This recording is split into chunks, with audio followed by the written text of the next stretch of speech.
when something is not in accordance to their beliefs, feelings, religion, they would do anything. And they did. And they will keep on doing. It's nothing new. History goes in circles. It was obviously that if I share these beliefs, there will be no question in my mind what should be done about this situation. Kill the bastard. Clear the Holy Land from this atrocity.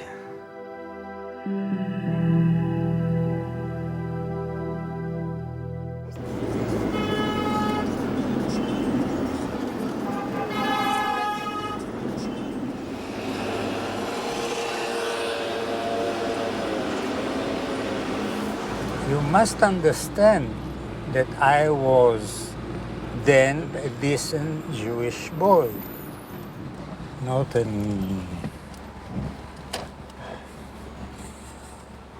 dark, feverish person with a lust and a need to kill, to get revenge, to be violent, to whatever. No dramatic at all. I was a very common Jewish boy, typical of my time. Only a poisoned one.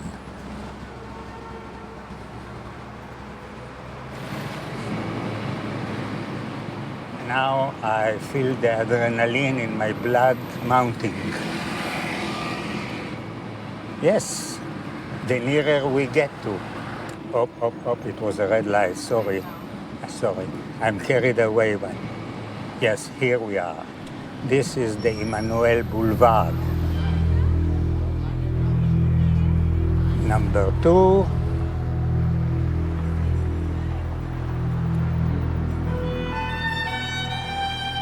Number 4. And the number 6.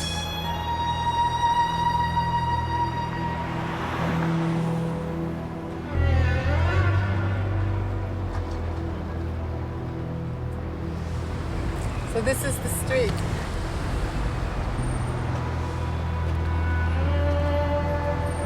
This is the street. And this over there is house number 6.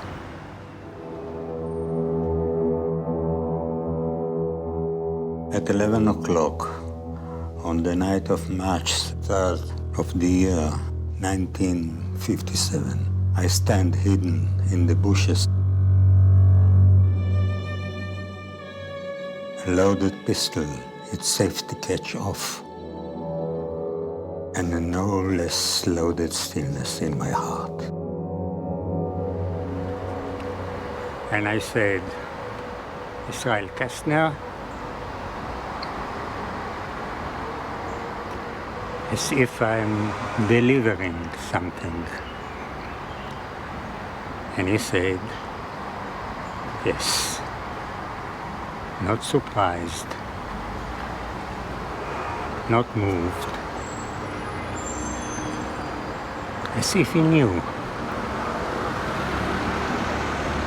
I raised my hand with the gun.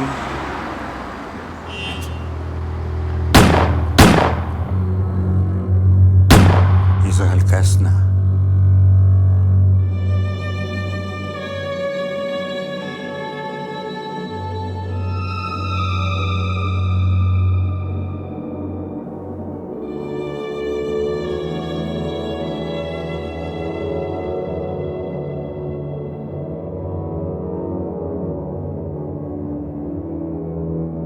It is my agreement between me and myself to tell you the truth about the events.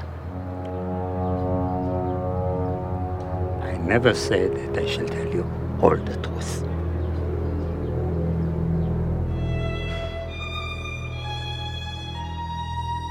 this may be it. If something happens to you, if you die, Yes. if we don't have the story, then it's gone. Okay. Many stories gone, and the world goes on.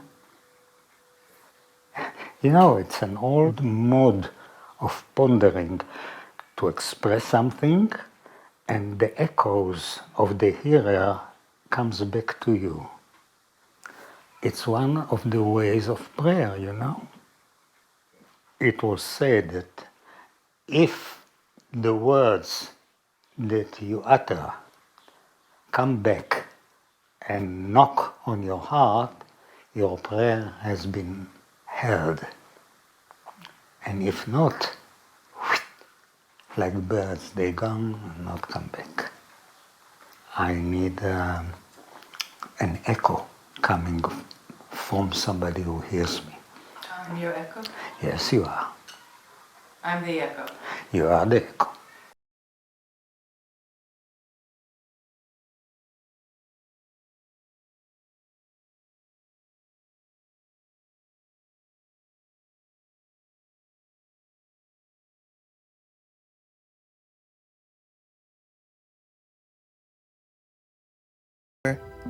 But a story that has remained a mystery for 60 years.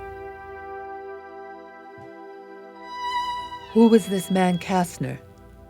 And why did his life end at the barrel of an assassin's gun? What was Kastner's claim to fame or infamy?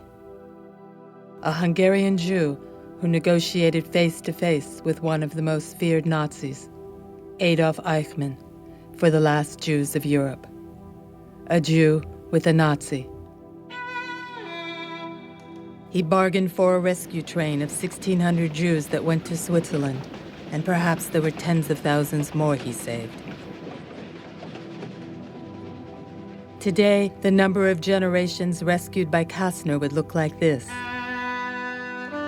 And you would know Kastner's name and call him a hero, as would I. If it were so simple.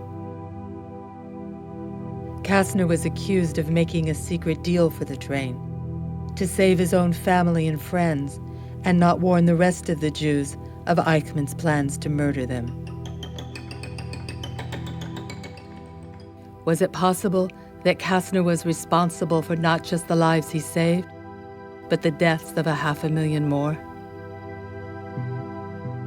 What I learned is, not only who writes history, it's what story they choose to tell.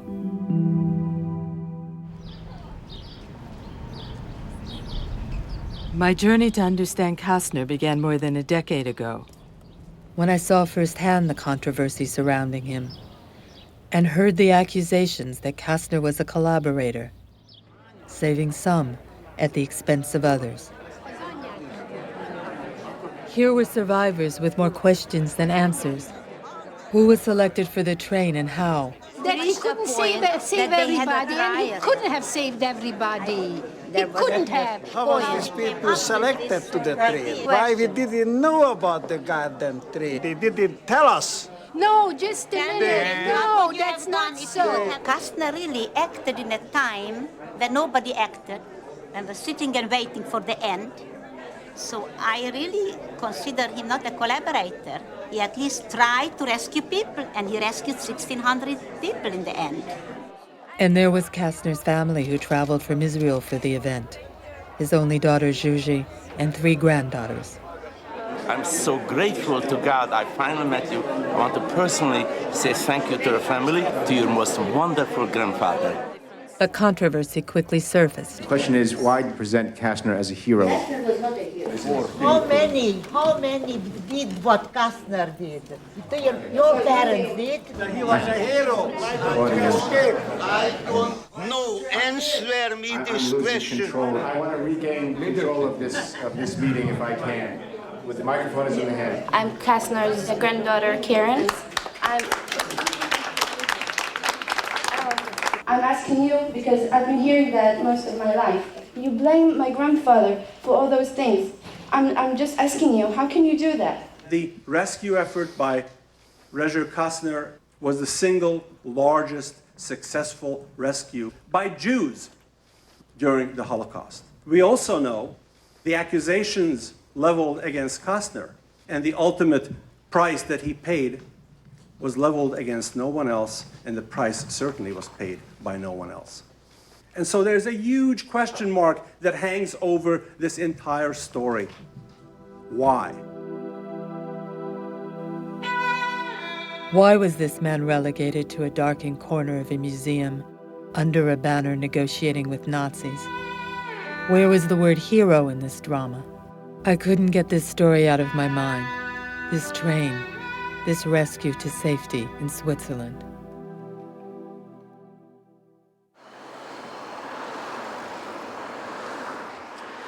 I returned to Israel where Kastner's fate was ultimately decided. I began with a trip to the country's only memorial to Kastner, a private one, paid for by those he saved. It was supposed to be a grove of trees, somewhere in the larger forest. But there were no markers, no signposts, and there weren't even any trees. About a year ago, there was a tree disease that killed the forest. You can see that, and I don't know, I'm not a specialist, but I can't believe there were trees there, and I can't believe that somebody on purpose killed those trees. But you can see what a pity. Yes, this is it. And you see the color is gone. And look at this neglect. It looks like that's not important, nobody cares about it. It's heartbreaking, and it's... I wish the people would at least let us know where is the forest. We don't know even that.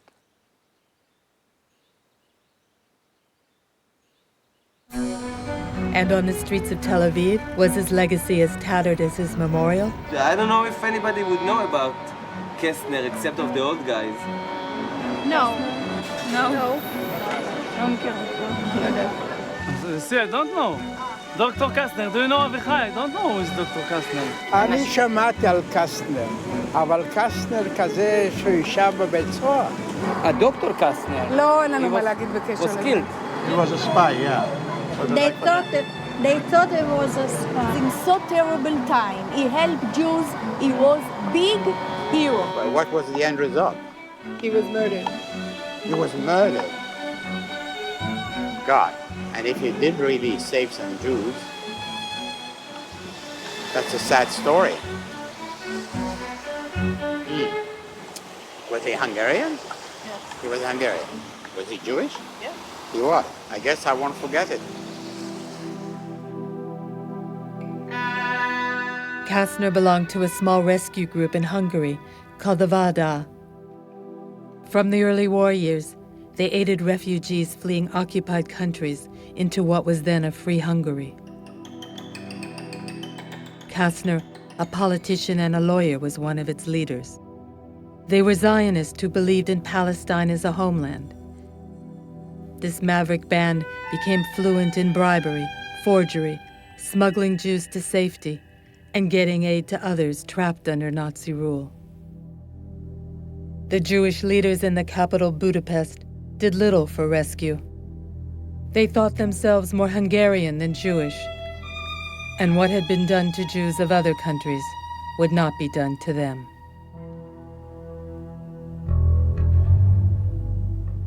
And they clung to the hope that with the Russians at their border, the war would soon be over. On March 19, 1944, Germany invaded Hungary, and the last Jews of Europe faced their destruction. With a swiftness not seen before in the war, the Nazis set upon the extermination of Hungarian Jews. In 8 weeks, the Jews of the countryside were rounded up into ghettos, and deportations of 12,000 Jews a day began to Auschwitz death camp. The Jewish community in Budapest alone remained. This is where Kastner's negotiations with the Nazis began.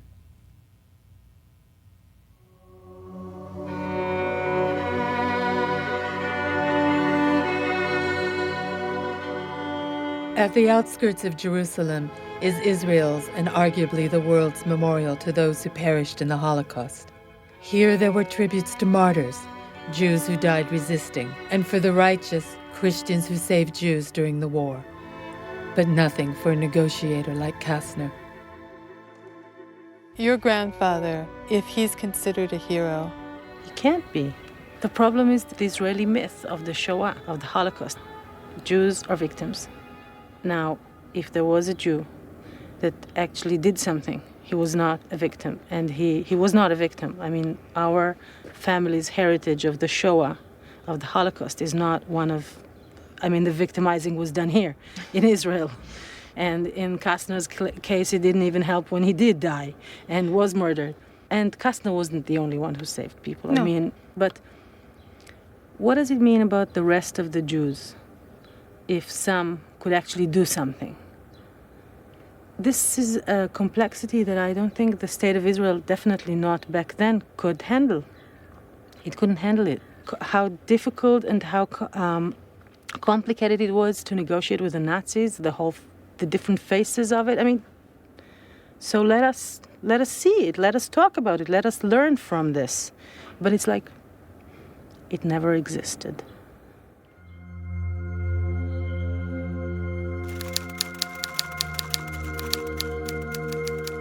The accusations against Kastner began immediately at the end of the war.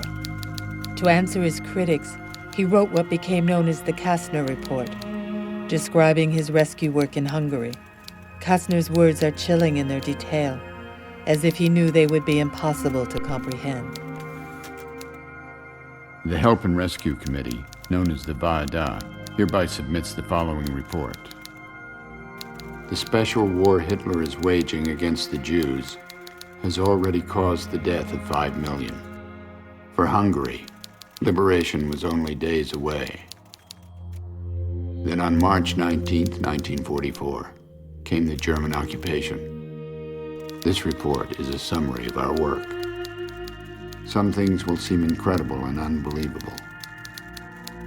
These events seemed even to us not understandable and ghostly. The battle had to be waged by extraordinary means. The aim was, save Jewish lives.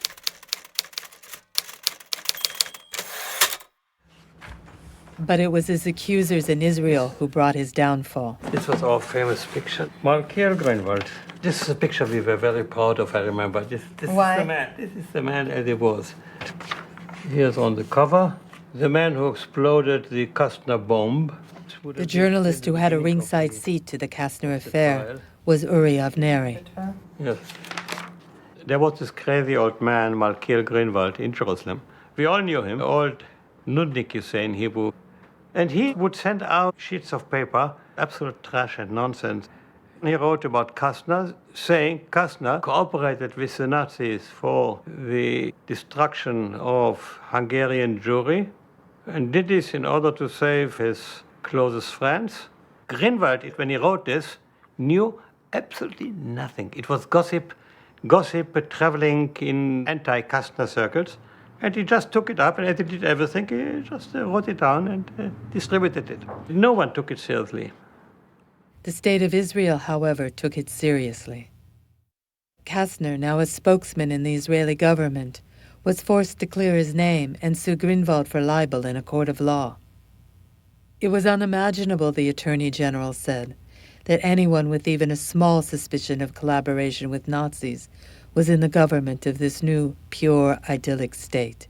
You've got to be very strong and very powerful and very rich in order to be able to cope with such an accusation, which the family and Kastner weren't, and evidently still aren't. Kastner's family came together to talk about the trial. Nephew Yazek, cousin Judith, and niece Gila. Zsuzsi suffered a lot, being the daughter of Kastner through this all the time of the trial and afterwards.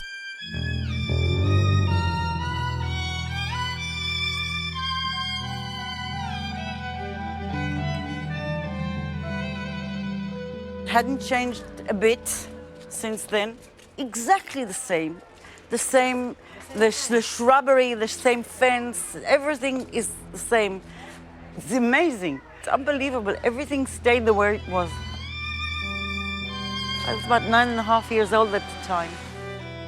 My father couldn't ride a bus or buy a newspaper without being spat at. Literally. People spat in his face once they pushed him off the bus. My school was over there, just across the street there. You see the building? Just behind it. And that was my Via Dolorosa. I went past here every day, and the children was hitting me, throwing stones at me, calling me murderess, daughter of a murderer, Nazi. Every single day. They never missed one day. And how did your parents explain this to you? They didn't know. I never told them. No. Never? Never. It's funny, you know, because I remember nights when my father paced at home, half the night, and I just lay there listening to him. You know, paced back and forth, and it just didn't register. I just believed that everything will turn out all right.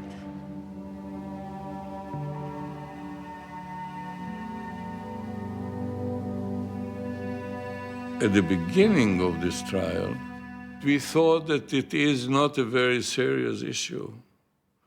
We all knew that he did very important things during the Holocaust, and a few Hungarians who are accusing him of not saving everybody are just bitter people. And suddenly we were in the midst of one of the great dramas of Israeli history.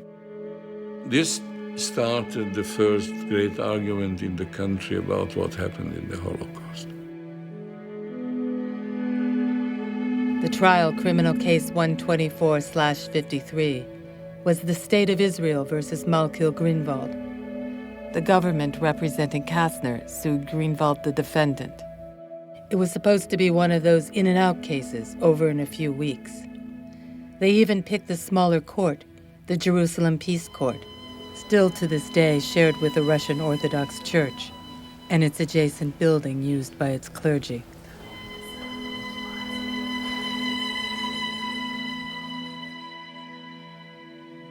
The lawyer for Malkiel Grünwald was a young 31-year-old attorney named Shmuel Tamir.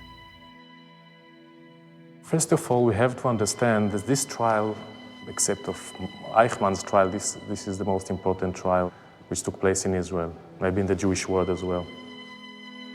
No one could enter the court because it was so full, and hundreds of people waited outside just to see. This was the best show in town.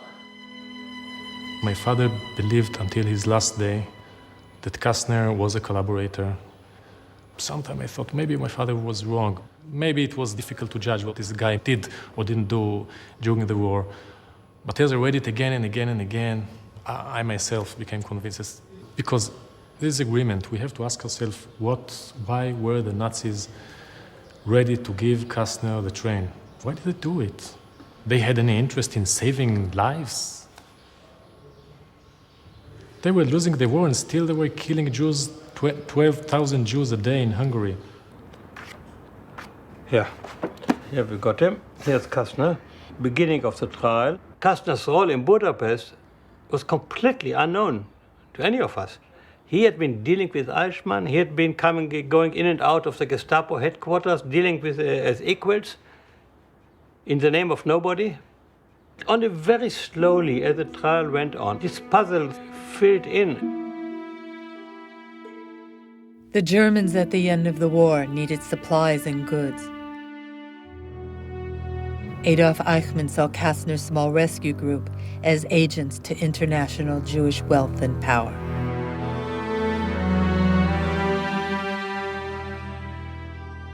Within weeks of the occupation, Eichmann made an offer to sell Jewish lives for war goods. He dispatched Va'ada member Yoel Braun to Istanbul to propose the deal to Jewish leaders and the Allies. Instead, Braun was imprisoned by the British, suspected of being a Nazi spy. In Hungary, the deportations to Auschwitz had started in earnest. Kastner was left to take over the negotiations for the Jews. Eichmann's offer extraordinarily was codenamed Goods for Blood, Blood for Goods. Eichmann declared himself willing to let all Hungarian Jews live in exchange for war materials. 1 million Jews in exchange for 10,000 trucks. On this proposition hung the last hope of a community sentenced to death, who could only be saved if a wonder should occur. This wonder did not come to pass. It was now our job to camouflage the disinterest of the Western world. Kastner, playing for time, told Eichmann that trucks from the Allies would come if Jews could be kept alive. Eichmann, perhaps in a ruse of his own, agreed to release 1,600 Jews on a train leaving Budapest for a ransom. Kastner didn't board the train. He stayed behind to negotiate its survival. For the 1,685 rescued Jews, we paid $1,000 per head. It happened more than once that Jewish lives had to be bought for money. The Jew was not to blame, and not always the money. Ransom for the train was paid from the last cash and valuables of 150 rich passengers, and what could be smuggled in from Jewish organizations in Switzerland and Istanbul. No other person on the train paid. Kastner called the train a Noah's Ark. He didn't make all the list, only part of it. Impossible to put together a list of 600. 600 names out of 800,000. 380 were from his hometown Cluj. 19 were his own relatives, including his wife. And there were students, families and professionals, many rabbis and scholars, and orphans.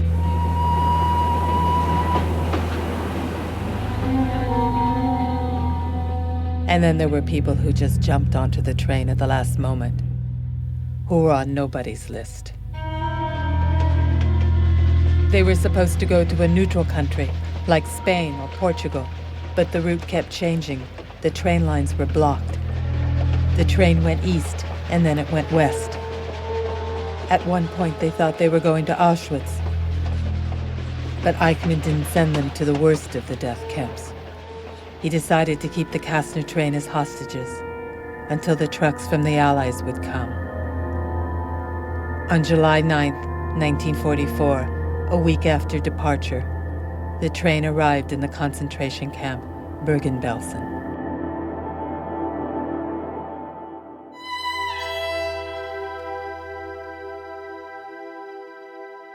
How far from this world of terror was Kastner's killer? The world Ze'ev Eckstein inhabited was as removed from Kastner's as if they existed on separate planets.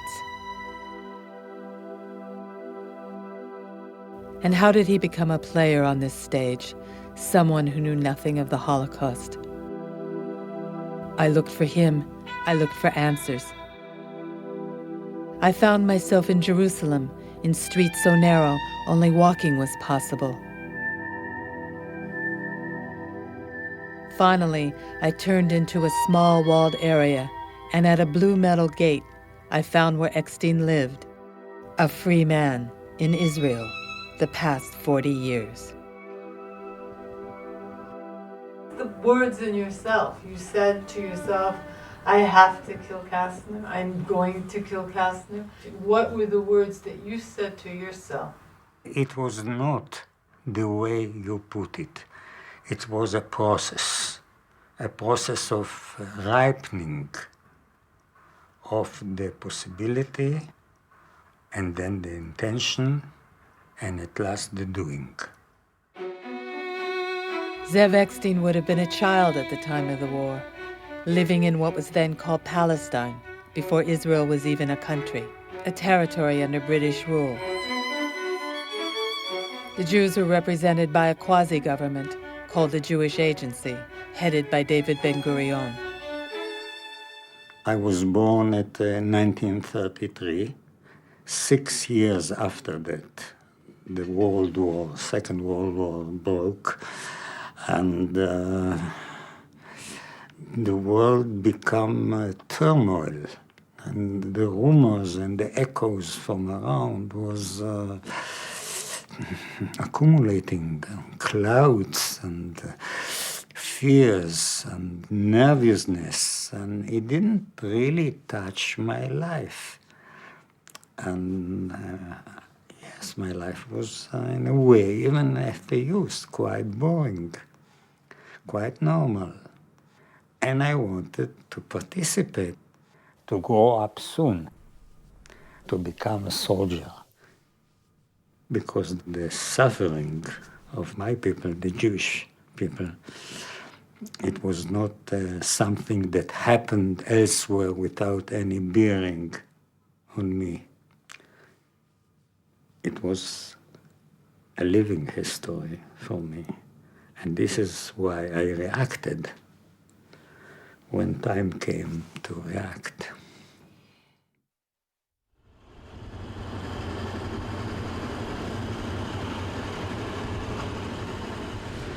So what's the name of this museum? I'm not sure. Zsuzsi, have you ever been here before? No. These are just nice Hungarian Jews that made a museum here?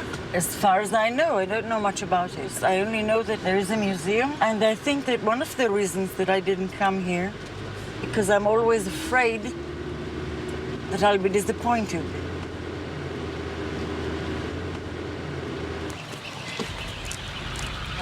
שלום.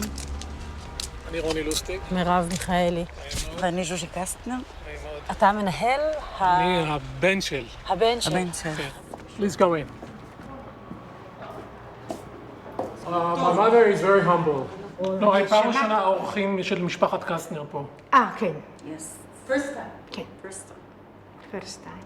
This is, by the way, a corner which is dedicated to all those who were active in the rescue operations of Jews in Hungary. Here is a picture, pretty famous one, part of the members of the Help and Rescue Committee, Tzvi Goldfarb, Otto Komoy, Israel Kastner, Hansi Brand, and Peretz Reves. I was asking my mother, she said one of the reasons she never came here before is that she's so afraid to be disappointed by not finding her father mentioned in museums, usually. Yes. And you have this corner, and Rezso Kasztner is here in the photograph with the committee, and that's, you know, the only mention of him. No, it's and not the only mention. It's not the only mention. In the exhibition. But most people will go through the exhibition and go home. And they will really not get any impression of Kastner being an important savior. That's true. Even here, I can't be objective about it. But if you talk historically objectively, he saved the most Jews in the whole Holocaust. Yes. So I think at least here he should be singled out, and he's not. Okay. You know, we're not going into arguments. And I'm not arguing, I'm just saying it. One guy who came here, he wanted to tear down this picture. He said, why do you keep this guy's picture on the wall? I'm not going to visit this place again. I'm angry and I'm hurt. Why come here and be insulted? Well, at least to single him out in the picture. I'm hurting for him over and over again. He worked so hard and he wasn't a modest person. He wanted the glory too after the Holocaust. Not while, that wasn't on his mind then. But afterwards, he was so proud of what he did, and he did want the glory, the fame and glory. He did. That's why he consented to go to the trial, because he said, oh, there's a chance where everybody will see what a great deed they had done. But he gets murdered over and over again. והוא סיפר שהוא ניצל על ידי קסטנר כי הוא היה ברכבת, אבל הוא מקלל אותו כל יום, כך הוא כותב, כי הוא הציל רק אותו ולא את משפחתו.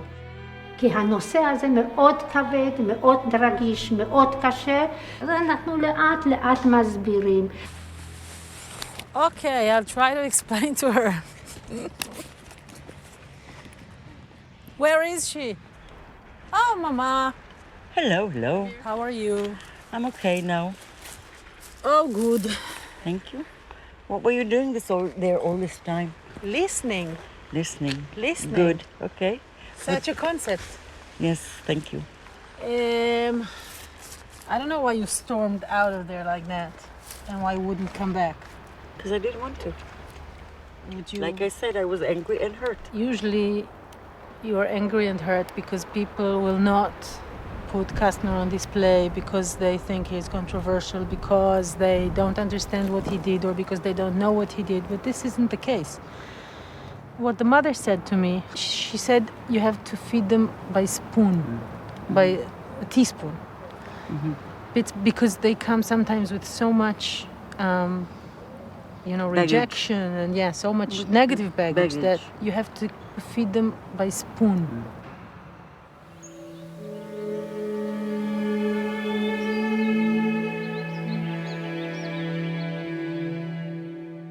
Neither the trial nor the public fully appreciated what Kastner did. Kastner was meeting Eichmann in Budapest at the height of the Nazi terror. Just the mentioning of the name of Adolf Eichmann frightened us. We were saying it very quietly. Then Kastner went and conducting with him negotiations. People say, you talked to Eichmann. Of course you talked to Eichmann. This was the person you had to talk to. Eichmann begins to roar. I keep quiet. Your nerves are shot, Kastner. I will send you to Auschwitz so you can recuperate. In this moment, Eichmann seemed to be the happiest man in the world. Besides that, as most often lately, he was drunk. He had to be closely watched. Kastner was a nobody. He pretended to be able to offer to them something. And he hoped that this is going to succeed. He played a role of someone who is really important. And he liked it, I think. Imagine making such a decision. Whom to take, whom not to take. Everybody was demanding, take me, take my brother, take my mother, take my father. And then you have this historical role. Then you come to Israel, and next day you are nothing. In a way, the trial was the salvation of Kastner because he became, again, a very important person. He was again in the center.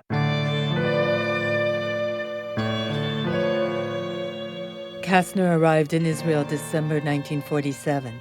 He took 3 jobs in his new country, with the government of the ruling party of Ben-Gurion, a broadcaster for a radio station, and as a newspaper journalist. Despite Greenwald's accusations that he stole the money for Jewish ransom, Kastner arrived in Israel penniless.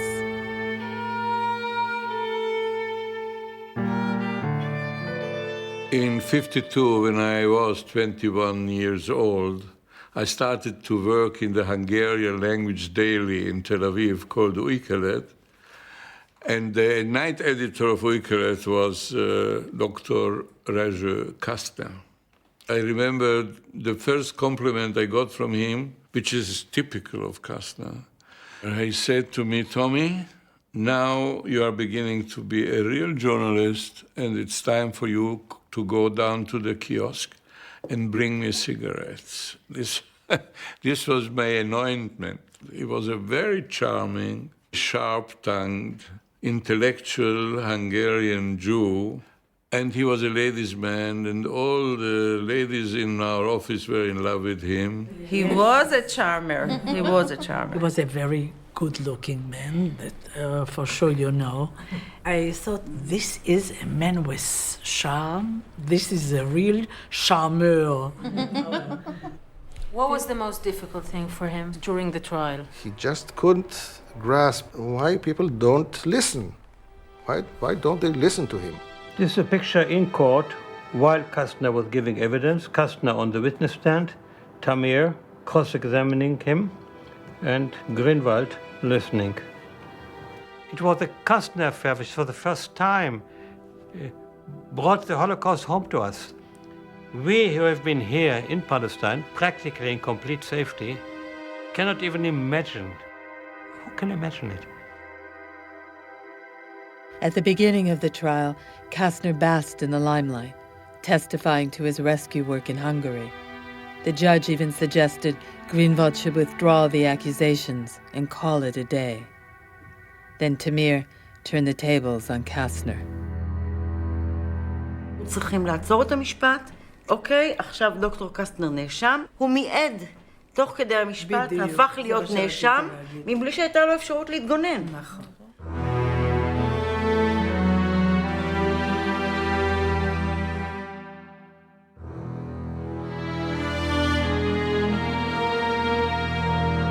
The cross-examination went into weeks to prove Kastner's collaboration with the Nazis.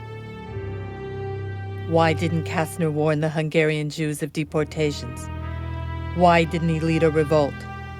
Did Kastner promise more than trucks for the special train? Did he promise silence about Auschwitz so that Eichmann would have a clear path to murder hundreds of thousands of Hungarian Jews swiftly and without resistance? This brings us to what Kastner did. Does he have the right to play God and decide, I save you on the expense of others? Or he should tell them what you know? I told that the situation is dire. When it was clear that the trains were going to Auschwitz, did you tell anyone? I didn't know. I had a fear. I could only say there was a danger of deportations, and deportation means death. Accusing him years after that he could warn Hungarian Jewry, that he had to rescue them, is giving him importance and power that he never had. Kastner gathered in a wood outside Budapest members of the Zionist youth movement and asked them to go from one ghetto to another and warn that trains mean deportations to a death camp. Don't board the trains. What was the reaction? Hey, youngsters, go home, stop this panic. Who sent you? Who are you? Such reality is so destructive that you don't face it. So you told that Jews were being murdered? Yes, since end of 43. Everybody told, I told, my friends told, everybody who wished to know knew. But who closed his ears did not know.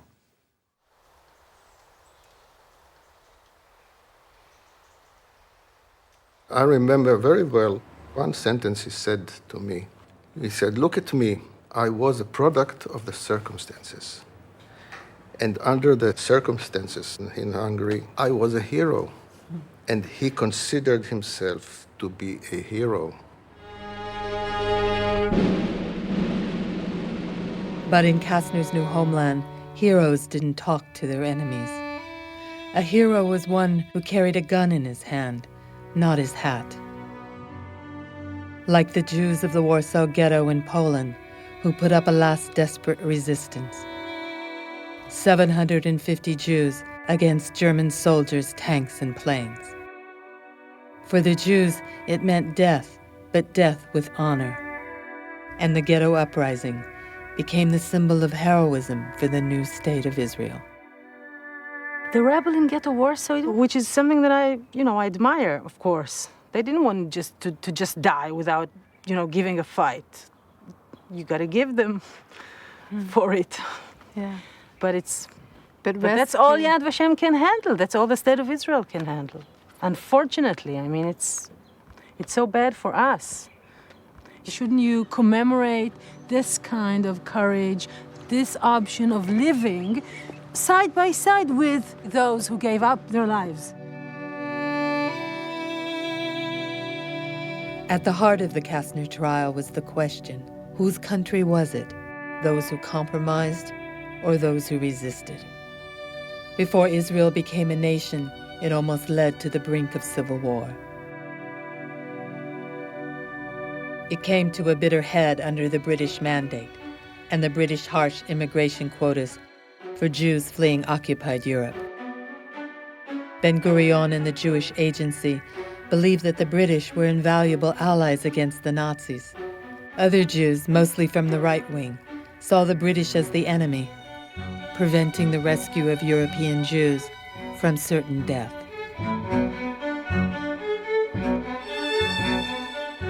Armed resistance arose, weapons were smuggled in, Foreign ministers assassinated, and the King David Hotel in Jerusalem bombed.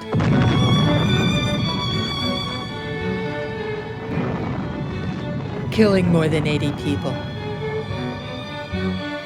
The Jewish extremists were arrested by the British, 12 of them even hanged, many imprisoned. It was often the Jewish leadership who turned them in, brother against brother. One of those extremists arrested was lawyer Shmuel Tamir. Tamir was interested in two things. One, he was a lawyer and he wanted to win his case. And he was out to get the Zionist leadership responsible for his being sent to exile and prison in Africa. My cooperation with Tamir, which started long before Kastner, was a common fight against Ben-Gurion. Afghanistan, no.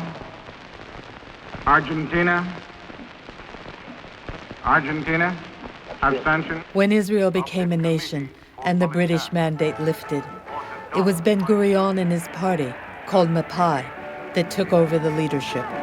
Kastner was a part of that party. They dominated every sphere of political and economic life and essentially excluded everyone else from power. The right wing felt betrayed.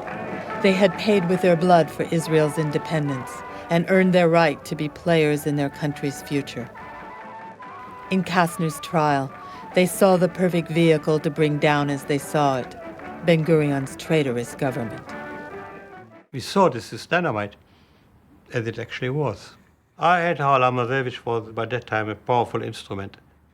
If you can imagine a combination of Time magazine and Life magazine, but also Playboy, all mixed together, it was impossible to ignore. If I put something on the cover of Ha'olam Hazeh, it was impossible to ignore. Avneri's magazine was the most vocal opposition to the early government. In partnership with Tamir's cause, they became the perfect storm. We were a very powerful combination, Tamir and I. And it came to full play in the Kastner affair.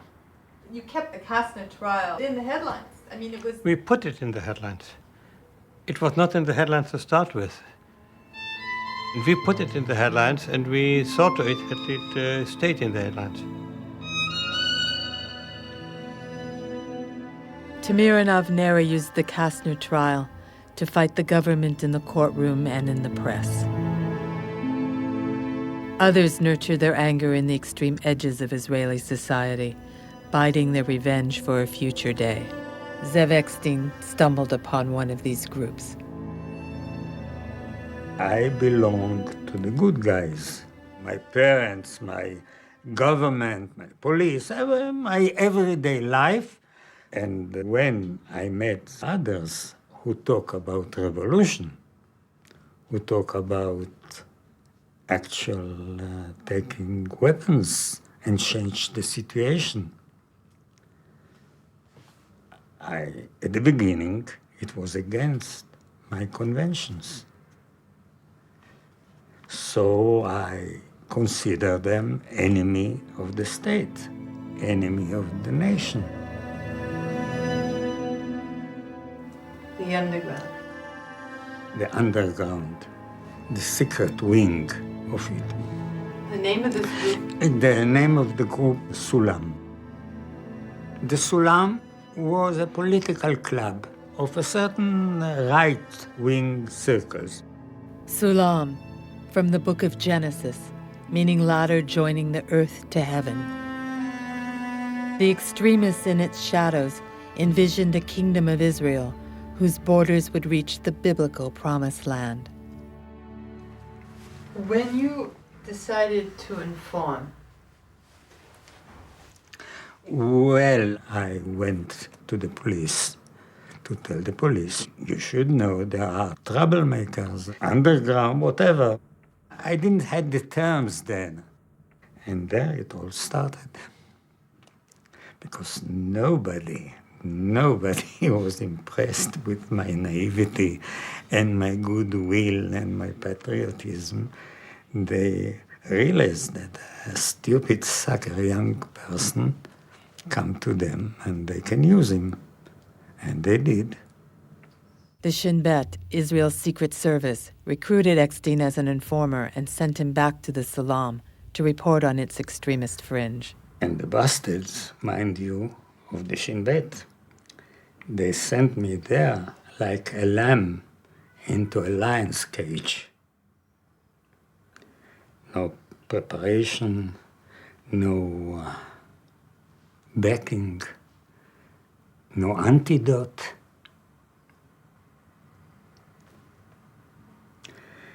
It would have been a miracle if I was not poisoned. So this is from Ze'ev Eckstein. You never got a letter from him before? Never. Never got a phone call from him? Of course not. Since he murdered your father? Nothing? Nothing. He was going to agree to meet you on your terms. I went to his place in Jerusalem. Instead, he said, this is what I have for her, so I have no idea what's in this letter. It's stapled. Signed and sealed. Signed and sealed. This is yours. Do you want to read it? Yes, of course. I still like to meet him. Bemet? Yes. What would it serve? Because I desperately want to know who was responsible for the death of my father. If we meet face to face and we talk, maybe I can understand it better. He did the personal damage. He didn't do the public damage. I He know. didn't. He's not the one who twisted everything. He pulled the trigger and has such an effect of the course of things. The course of history, the course of her life, of our lives. What interests me is how to make it better now. The public visions Kastner as collaborator or not a collaborator, but they call it the gray area. You know, they're not sure. And I'm talking about ending the controversy. That's what I want. This is like the only happy end we can have here. Because right now we have nothing. We have everything's, you know, we have lives broken. We have just like a sad, sad story. But still, it's an issue that needs to be cleared. I'd like to know who sent him, who's responsible for the assassination. Somebody sent him. נראה לי שלא יצא הדבר אל הפועל, ומזה שנים רבות ששוב אינני צד לעניין. כלומר, אין כוונתי בזה שנוכחתי בטעותי. מה שחשבתי ומה שהאמנתי בעקבות מחשבתי שנכון לעשות, שוב אין מה שמכוון את חיי. The extremists, calling themselves the Kingdom of Israel, exploded a 40-kilo bomb in the Soviet embassy to protest Russia's treatment of Jews. This was the group that the Shin Bet had sent Eckstein to spy on. These people, they had their charm.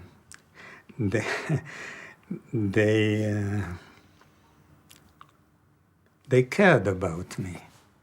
A sensation which was not so common in my life. They talked to me. They explained things to me. And they were bright. And a novice like me, a little education, meeting somebody like that,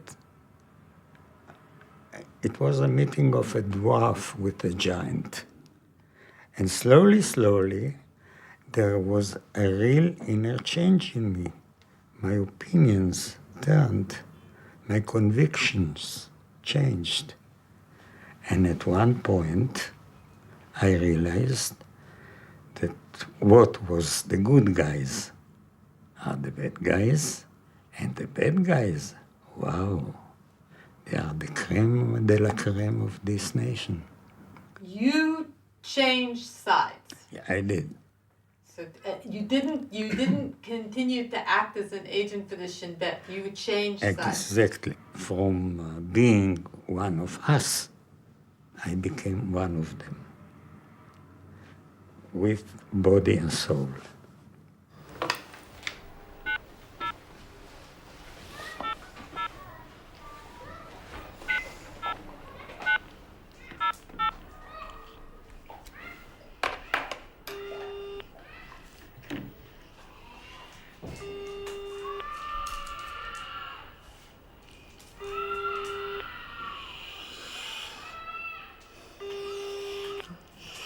No answer.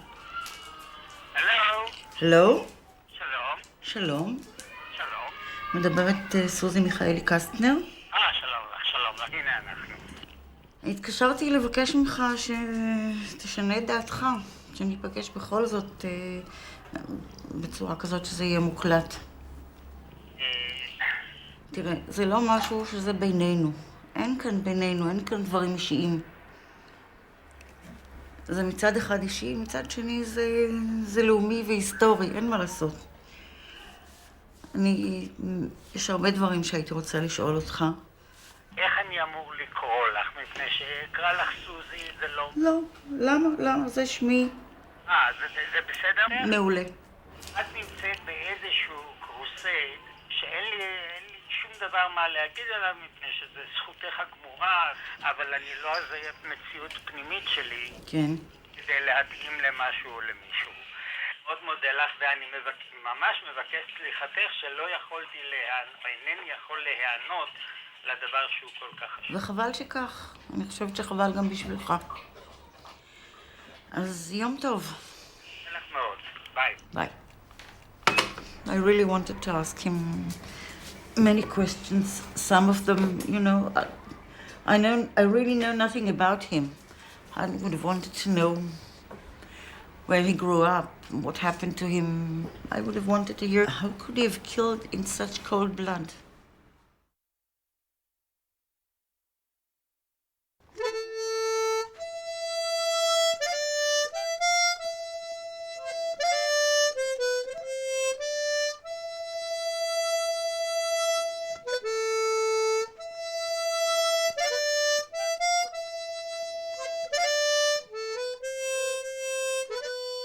A young girl taught me a song as a little boy in Bergen-Belsen. I play this song for her sake and for all this transport of Kastner train.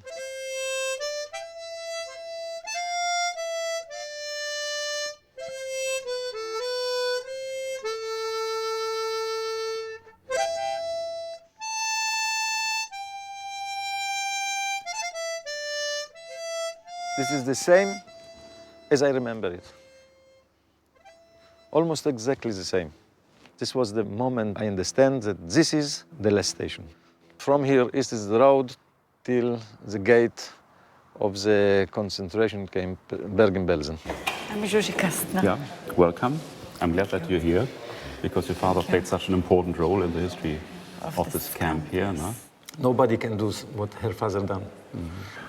The Kastner group was, in fact, the biggest group. The biggest group, It yes. was set free from Bergen-Belsen. Yes. Huh? How old have you been when you I was here. I came 5.5 years old. And your brother was older or younger? Younger, he was only 4 years and 3 months. I don't know the language, and I have no relatives. Mm-hmm. I go from family to family. Mm-hmm. And ask for food. Ask for food. Yeah. I feel that something very, very, very dangerous is going to be. Mm-hmm.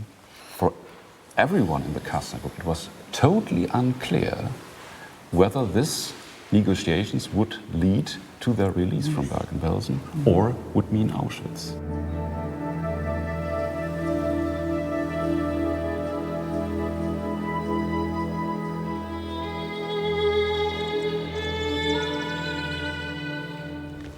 The fact that the Kastner group was brought here was that Bergen-Belsen had this specific purpose as a transit camp for Jews who should be set free in the context of various negotiations. The people who were part of the Kastner group expected that within a few days they would go from here to Portugal or wherever, to the south, but they had to stay up to December then here. You left the camp, so to say, early enough, because at the end of the history of Bergen-Belsen... They stopped to supply the water. Yeah. It was unbelievable. So inmates even died of thirst here? Yes, yes.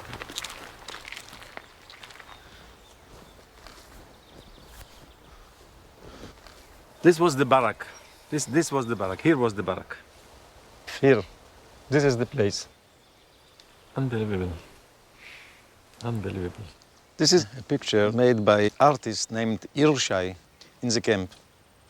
He came one day to draw me, and you see all the details in this picture. It was in winter. This picture is a symbol of life. Through me, I can see the life. In the background, you see what happened. You see the darkness behind. Means there's nothing on earth. The year was 1944.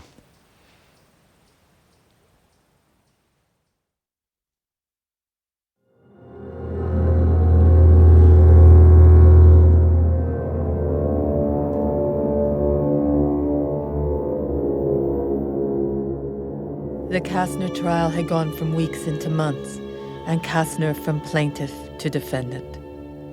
Both Kastner and the government of Ben-Gurion were painted with the same brush of collaboration. Kastner's silence with the Nazis bought him a train, and Ben-Gurion's cooperation with the British won him a country.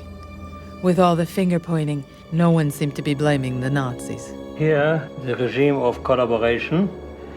This is a trial cutting the tail of Kastner, and it says, perhaps we should start from the head. It's not the trial of Kastner. It is a whole regime which is being accused. Ben-Gurion judged realities, and he said quite rightly, there are the Germans and the Allies and the World War. There isn't much to do about rescue, because this Eichmann offer was no offer. What kind of an offer was that? Merchandise and trucks for Jews? There's a world war going on. But we have to try, even if there is only a chance of 1 to 1 million. And they tried.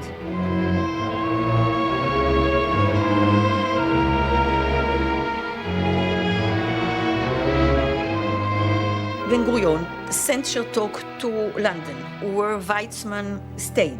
And together they went to Anthony Eden. They went to him so many times that Anthony Eden said that if he sees these 2 wailing Jews again, he will fire those who let them in. They were trying the best, but they were helpless. There was a guilt which was not admitted. Though they couldn't do too much, they didn't do even what they could have done. It was obvious that nobody could have saved the 6 million Jews, but they could have done more to help them. The Jewish leadership under the British did make a heroic act to save. Jewish parachutists were dropped behind enemy lines. 3 of them made their way to Hungary. But by then, the Jews were already being deported to Auschwitz. The parachutists were caught almost immediately. During the trial, Kastner was blamed for not saving them, especially the young poet Hannah Senesh, who was tortured and killed by the Gestapo. She died bravely, but Senesh didn't rescue anyone. And like the rebels of the Warsaw Ghetto, hers was the story that captivated a country. As Kastner's fate was on trial, the country made a choice, almost a contest. Once again, what kind of hero they wanted. As Senesh's stock rose, Kastner's declined. A class at Tel Aviv University was debating the subject. I was invited to learn what this generation thought now.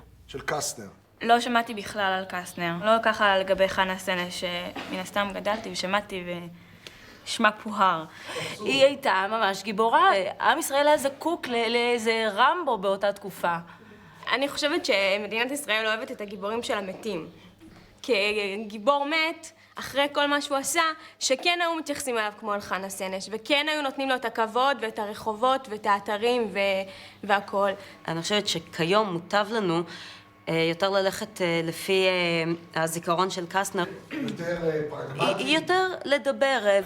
גם כילדה ונערה הייתה לי איזושהי התקוממות נגד שלל מיתוסים ישראלים שהציגו לי.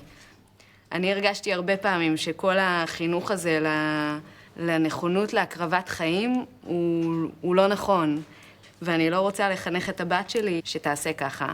אנחנו יודעים, חנה סנש הקריבה את חייו, ואי אפשר לחנך דור של חיילים על המורשת של קסטנר, אבל אפשר לחנך דור של חיילים על מורשת של חנה סנש.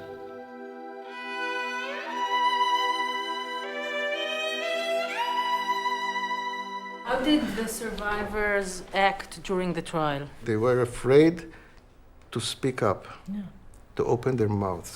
It was so frightening in those days.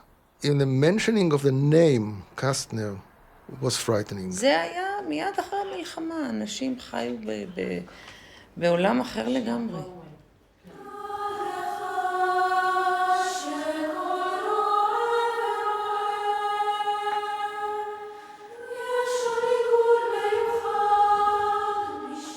Today in Israel, survivors and those who perished are honored. But it wasn't always like that. Not for the survivors who came after the war, and not during the time of the Kastner trial, when they felt guilty for having survived and for not having fought. In Palestine, during the 40s, there grew a new sense of power, of capabilities. We are fighting. We are the new Jews. And they went like sheep to slaughter. Even in the death camp, they could do something. There were millions of Jews, so why didn't they rise as we would have done, as we thought we would have done? When the first survivors came after the state of Israel was created, they were met with this attitude. Yes. Tell me what. 3 times I got this yellow star. 1 time by the German. 2nd times when we came to Israel and the Israel youngsters, the Haganah, the Palmach, and other, they Jews, they came from the concentration camps. You are frightening Jews, you are weak, you are nothing, you are not proud, nothing. Only after the Mishpat, only after that we have a 3rd time, a yellow star, when we understand that we are guilty, that we are here, and because of us, the other 600,000 Jews from Hungarian went to the crematorium. Till now, after 60 years, we don't feel את רשות קיומנו. Hungarian survivors, not just Kastner survivors, came to Yad Vashem for the 60th anniversary of the Hungarian Holocaust. The seminar that morning was on rescue. There was no mention of Kastner or his committee. I arranged a meeting for the Kastner survivors with the head of Yad Vashem. They had some things to say. גם הדברים היו עובדות בהיסטוריה. אנחנו פה, אתה פה, הוא פה, ילדינו. אני אמרתי לו שמי שישפוט בשורה התחתונה את קסטנר זה שר ההיסטוריה. אנחנו לא נזכה לזה. מה? אנחנו לא נזכה. אני לא יודע, אני לא בטוח, אני מאוד אופטימי. אני אופטימי ב100%. את לא צריכה לקבל לחץ דם גבוה. זה לא בוער. בגלל זה שתיתי קפה ללא קפה. כן, אני אתרגם את זה. אנחנו כולנו ניצולי אותה רכבת. בעצם אולי חוץ מפרץ, אבל במקרה... אני מסלובקי. אתה מסלובקיה. הקשר שלי עם קסטנר, שהייתי המקשר בין המחתרת ובין... זה היסטוריה, הוא הכיר אותו אישית. אני חושב שאני צריך לעמוד כאן קודם כל, כי אנחנו לא עומדים משני הצדדים שלה. אלה הם התהליכים וצריך להבין אותם. כשמגיעים לקסטנר עצמו, אין ספק שהוא עומד בציר של השאלה, שהיא שאלה ערכית, היא שאלה לא רק עובדתית. אני מתנצלת שאני מתרגשת. אני מתרגשת משום שאני 60 שנה עם אות קין על המצח. היהדות אומרת, כל המקיים נפש אחת מישראל כאילו קיים עולם מלא. אבל זורקים לנו, ניסות רכבת, אל תתפארי בזה, אל תזכירי את זה. בגללכם הלכו אחרים לכבשנים.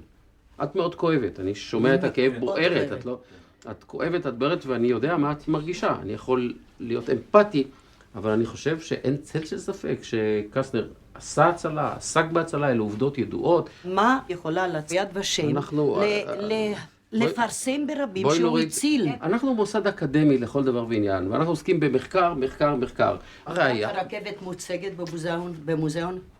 איזה רכבת? רכבת קסטנר, הצלת 1684. לא ניצלנו, אנחנו לא קיימים. ניצלתם, אבל יש אלפי מקרי הצלה, ואנחנו לא מציגים אותם במוזיאון. אבל אולי תוכלו, מתוך הים של עובדות שאתם מציגים, פעם לבחור גם בסיפור של קסטנר שיהיה מוצג. לתקופת מה? יד ושם הוא לא מעצב דימויים על פי הזמנות.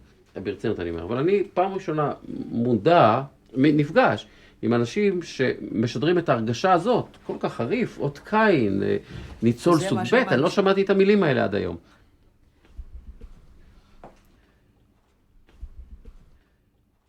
Well, there were a lot of rabbis on the Kastner train. I can tell you about the rabbi of Satmar. He was on the train with all his family, and his entourage. Not all survivors failed to come to Kastner's defense because of fear. There were other reasons. Some were safe in America, like the Satmar Jews. Their rabbi was saved by Kastner, allowing them to rebuild their entire community in New York's Williamsburg, Brooklyn. While the trial was going on, and Kastner asked for him to testify on his behalf, he said, "You saved my life? God saved my life, not you." And that's what he didn't even want to recognize the fact that this man saved his life. It was very disappointing to see that there are people, are survivors that can do so much for the cause and they wouldn't. Kastner survivors, very, very, very, very wealthy people. Pardon? Were you grateful to Kastner for saving your life? I'm not thinking of Kastner at all. I'm not grateful. No. I could have saved my life if I wouldn't go there. I think it was terrible how we were taken away. Why? Because we were taken away like animals. But you did go to Switzerland. After being in a place they could have put you to die, to burn you, in Bergen-Belsen. But you didn't die. You didn't die, but we were never supposed to be in a place like that. To see the misery, to see the people going to the, we saw them going covered with a sheet there. Why should I think of him, what he did? Why are you making hero about the dead? He's a dead man. 318 from the Kastner train, many children, were released from Bergen-Belsen in August, a month after they arrived. The remaining Jews were held 4 more months until December. No trucks ever came from the Allies, but Kastner negotiated more money to free the hostages. A train took them to the border of Switzerland. We come to the border and we go down from the German train and we see a beautiful train with light, but really light. This was the first time that we see Kastner and they are counting us.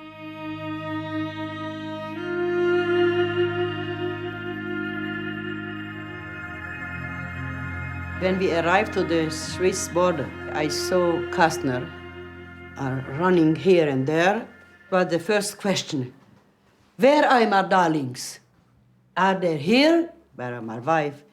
Where are my darlings? And the same Kastner returned to Germany after 10 days. And his family come with us. When the Swiss train begin to move, all the people together, they sing Hatikva. You remember it? כל עוד בת לבב בנימה, נפש יהודית הומייה. ולפתי מזרח קדימה,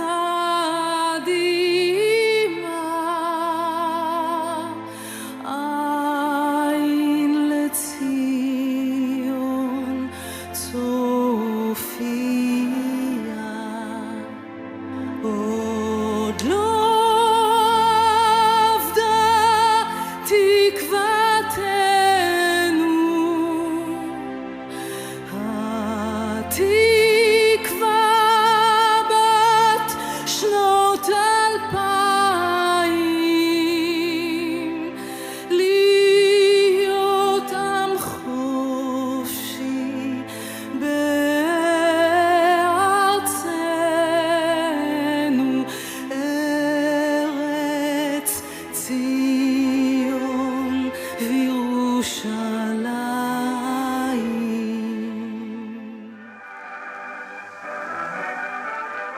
Then Kastner managed to get 18,000 people, including women, children, elderly, to a labor camp into Austria, not Auschwitz, by negotiating not just with Eichmann, but with a fellow by the name of Kurt Andreas Becher. Becher's job was to extort Jewish money and property for the Nazis. And at the end of the war, he was also looking to save his own neck. Kastner bribed Becher to put the 18,000 Jews in occupied Austria until the war was over. 1/3 who can work. All the others are children, old women, old people. First time in the history of the Holocaust that people, and we are talking about thousands, people who couldn't work were not killed off immediately. And they were saved. All of them survived. And at the very end, Kastner and Kurt Becher traveled from a concentration camp to a concentration camp in Germany, which prevented the execution of the inmate, so that many among them survived. They traveled, of course, in an SS Mercedes car, having the two lightnings of the SS of the plate. But people started to believe that Kastner was very much taken by his proximity to the Germans, that he has adopted the Nazi style. The worst of these accusations came from Eichmann himself. Life published in 2 consecutive issues in one of the most widely read magazines in the world, unvarnished Adolf Eichmann. It's after football, after Hollywood news, part 2 of Eichmann's own story, I regret nothing. Eichmann was an inveterate liar. Eichmann characterizes Kastner as an equal, which is completely absurd, but it was all part of this strategy to blame the Jews for their own destruction. The only hope of saving any lives was to do what they ended up doing, which was to negotiate, stall for time, bribe Nazis wherever they could. That had worked elsewhere, and it was the only thing that had worked elsewhere. Resistance had not worked.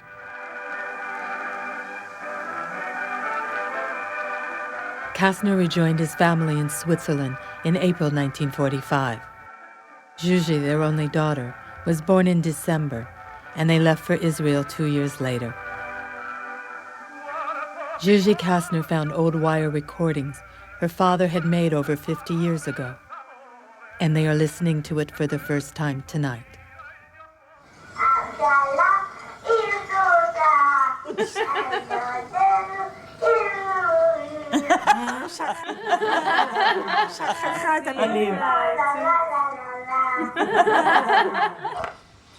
כל ישראל בגל קצר 33.3 מטר, השעה 8:15, והננו מגישים לכם את שידורינו בשפה ההונגרית. בבקשה גברת בויו.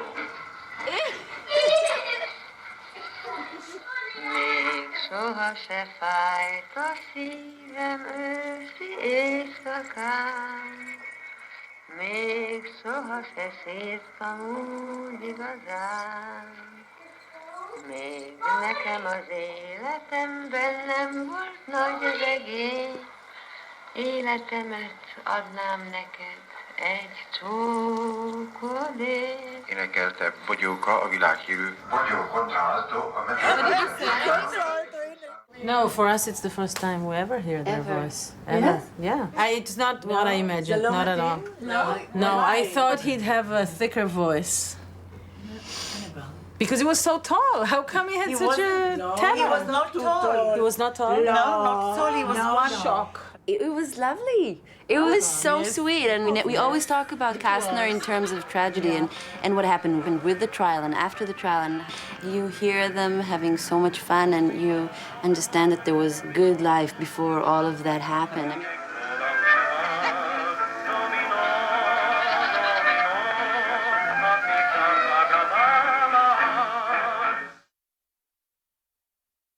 After the war, Kastner wrote an affidavit in defense of Kurt Becher, saving him from prosecution as a war criminal. Kastner wrote the letter in the name of the Jewish Agency. The Jewish Agency denied that they knew anything about this letter. There was a turning point in the trial. The turning point was when my father found the affidavit in favor of Kurt Becher. Kastner didn't know that my father had it. האם התערבת, דוקטור קסטנר, למען בשר? קסטנר אמר, לא. על שאלה שנייה, התערבת? לא. על שאלה שלישית, אני מודיע לך שהתערבת, אמר לא. אז הוציא שמואל תמיר את המכתב שבו קסטנר אומר, And there was a quiet in the courtroom, and Kastner said, yes, it's my report. And you saw that something happened to this judge. In a moment, he changed completely. זה התפרש כשקר גס. בשיחה פרטית אחרי הדרמה הזאת, למה לא אמרת שלא, למה הכחשת שהתערבת? זאת אומרת, sleep.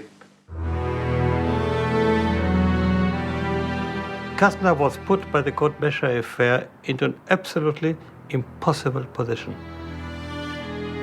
To this Israeli public, he was supposed to explain why he testified in favor of a Nazi general who was directly responsible for stealing the property of all the Jews in Hungary. Whatever the explanation was, you could not explain this at that time.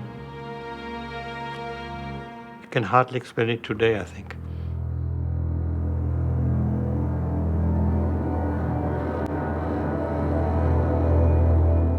"17 months from the trial's beginning, Judge Halevi issued his opinion.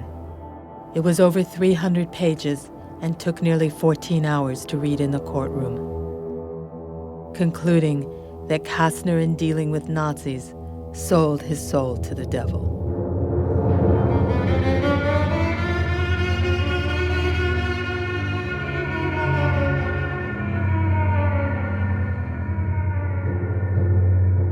מילה שמסר את נפשו לשטן, מכר את נפשו לשטן.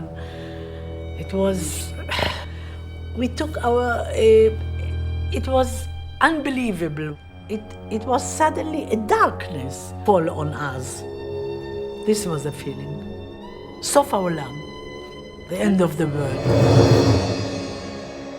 A judgment by a judge, which was in a way a death sentence. Because if you sell your soul to the Nazis, you should have been killed.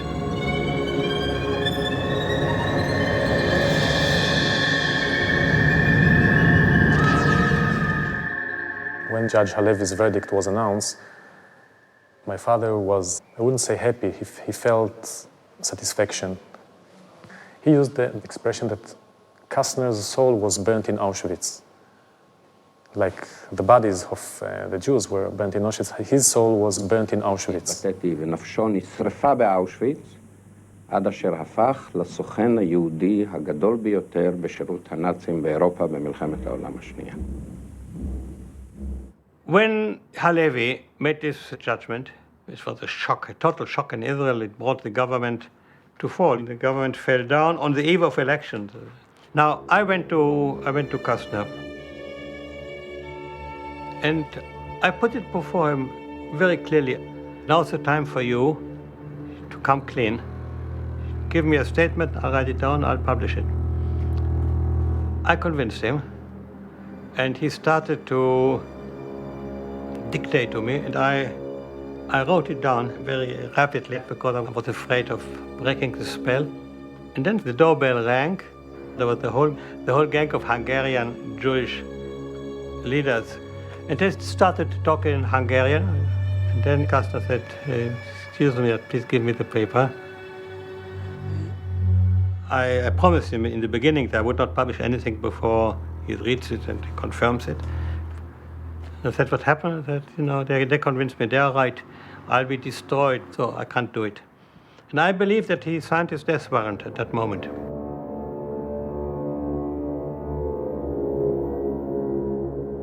Yes.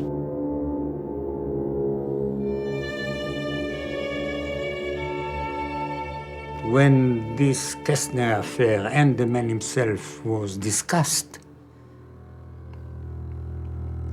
it was said in one way or another, something should be done about it. And since I was already in activity, underground activity, I was in a very comfortable position of somebody who knows best. The government immediately appealed the verdict. Kastner thought he would still have his day in court, but he was more alone than ever now. My father wrote a letter to Ben-Gurion asking him to intervene, to do something about the case, but Ben-Gurion didn't want to intervene. He was not only a leader, he was a politician. He didn't want to burn his fingers in such a messy problem. And in a few months, another crisis took precedent.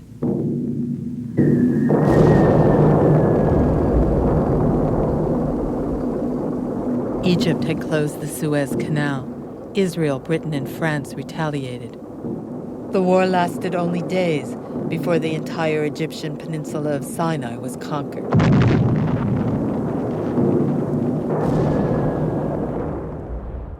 How did the Sinai change you? The Sinai War, how did that change you? The Sinai change, it was as if bringing the burning cord to the barrel of powder. I didn't witness a war before that. I was witness there. I participated in it. And I regret to say the killings. There was much of these killings. I lost balance. Blood is the commodity of war. And everything in wartime is expendable. Also life, also rights, law.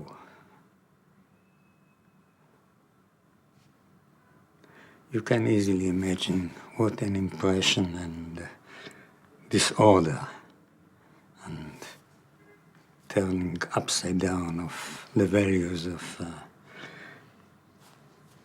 somebody like me.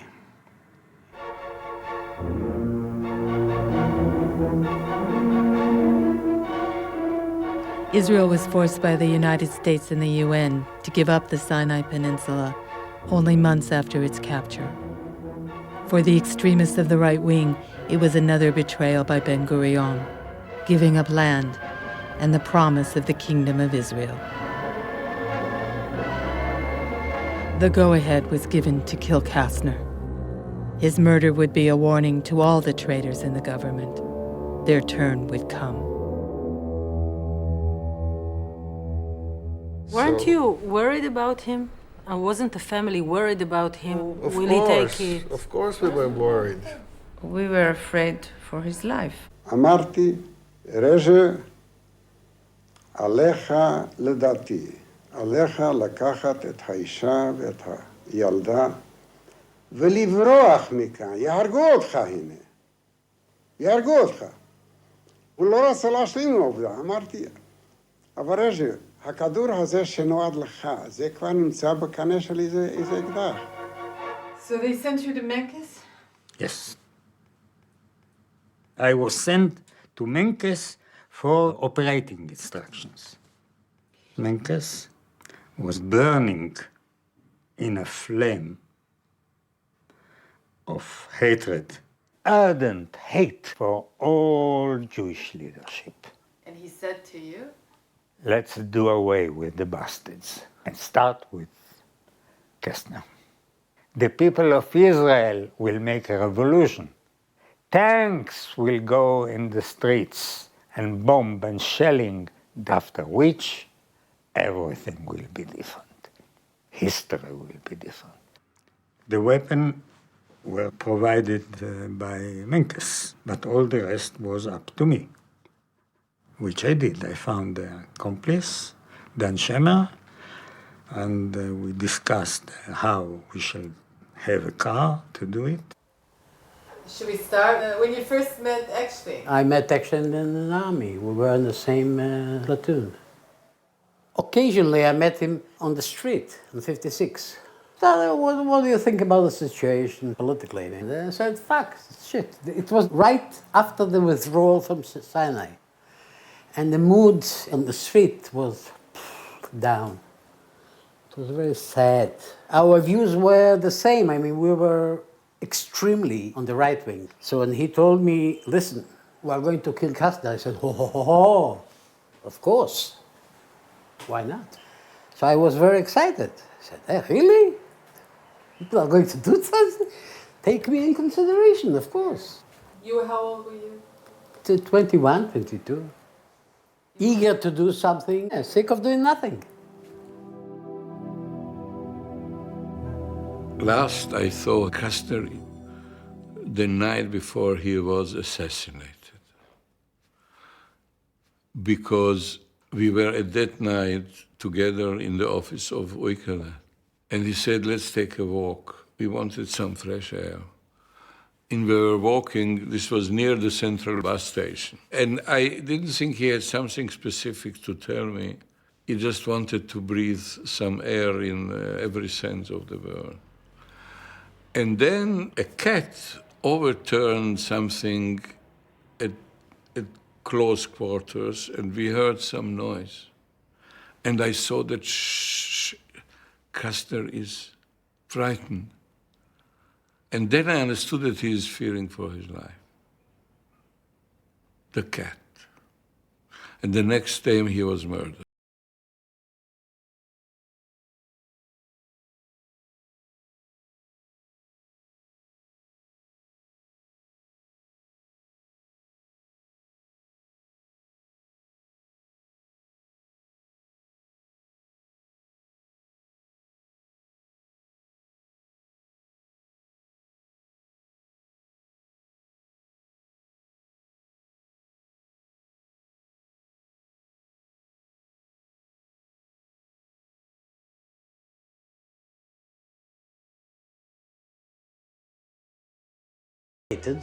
Waited.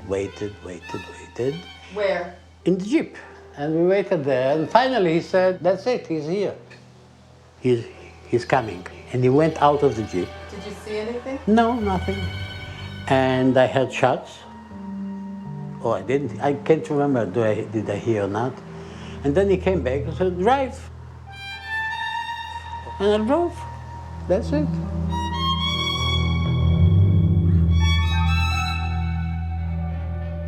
לפתע שמעתי במומעם 2-3 יריות. לא ייחסתי לזה חשיבות, אבל לאחר כמה שניות שמעתי צעקות הצילו. וכאן ראיתי אדם שוחט כאשר ראשו בכיוון לכניסה והוא כאן. הרמתי אותו ביד ימין ושאלתי אותו, מה קרה לך, אדוני? הוא שתק. שאלתי אותו פעם שנייה, אדוני, מה קרה לך? ואז הוא אמר, ירו בי.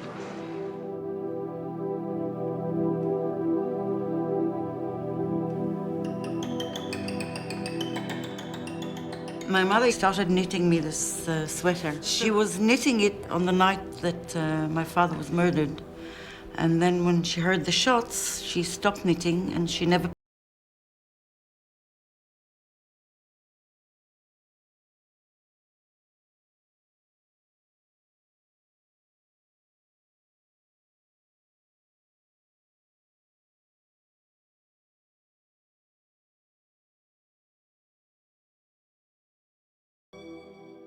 Of course, on the funeral, I was there with my father.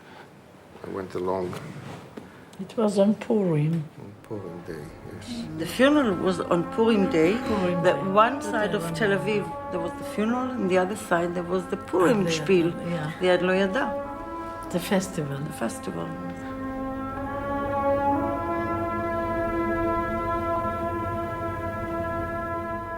It was the only time my whole life I remember my father crying. He never cried before or after.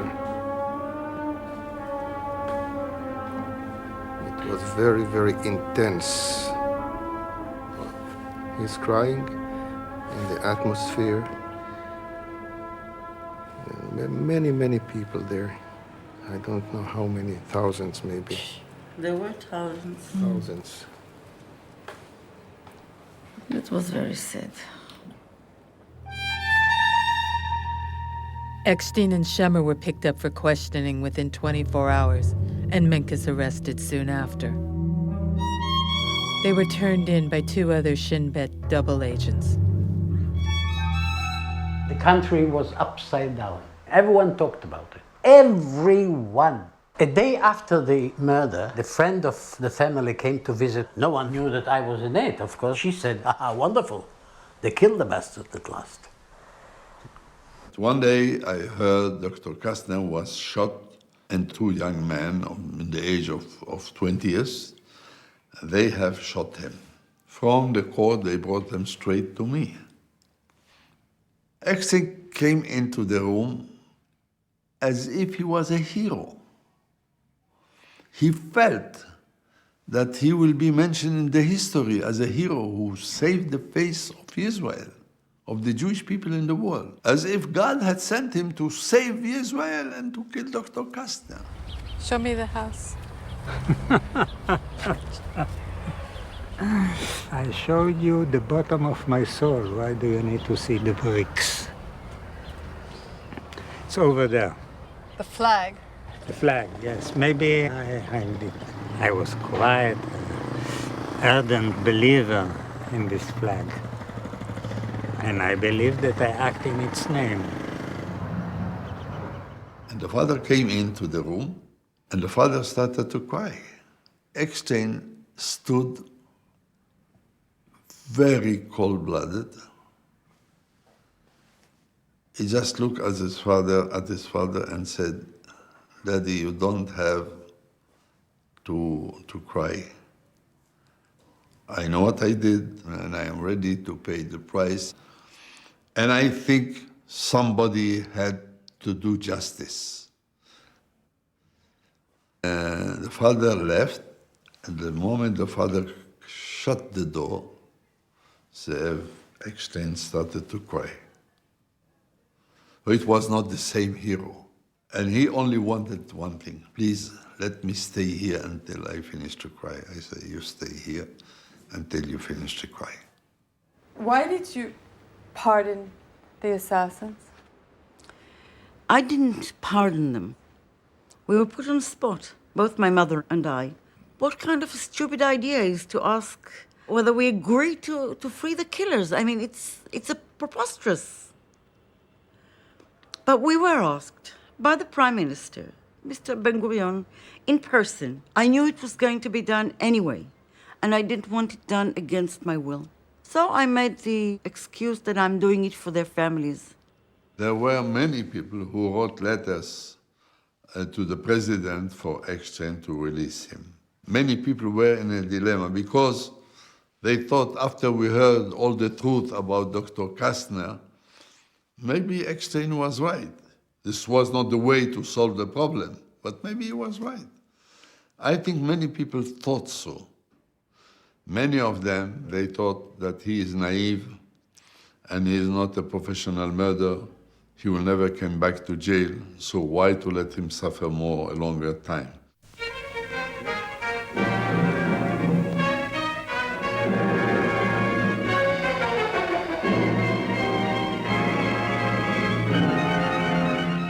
הייתה זו פעולתו הראשונה של נשיא המדינה, מר זלמן שזר, ביום מסירת הצהרת האמונים שלו. בתל תל מונד נפגש הנציב עם דן שמר, שסירב לעמוד לפני המצלמה, ועם זאב אקשטיין, שנאות להצטלם מגבו בלבד. שניהם יחד עם יוסף מנקס נידונו בשעתו על רצח דוקטור ישראל קסטנר. שלום אדון מזרחי. מה שלומך? הרבה שנים.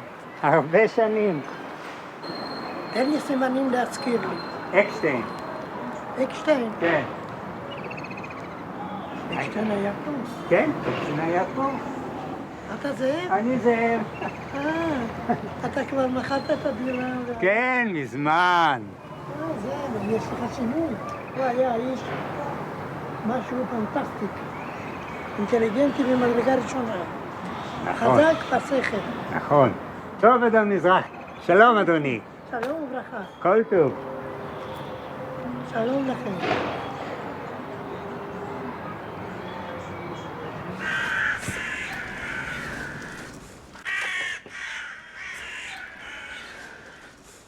This is my father's grave, and this is my mother's.